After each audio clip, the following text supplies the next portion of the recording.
நான் உங்களிடம் சொல்ல வேண்டியவை இன்னும் பல உள்ளன, ஆனால் அவற்றை இப்போது உங்களால் தாங்க இயலாது. உண்மையை வெளிப்படுத்தும் தூய ஆவியார் வரும்போது அவர் முழு உண்மையை நோக்கி உங்களை வழிநடத்துவார்.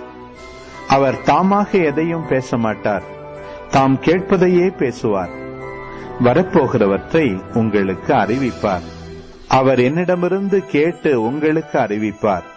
இவ்வாறு அவர் என்னை மாட்சிப்படுத்துவார். தந்தையுடையவை யாவும் என்னுடையவையே, எனவேதான் அவர் என்னிடமிருந்து பெற்று உங்களுக்கு அறிவிப்பார் என்றேன்.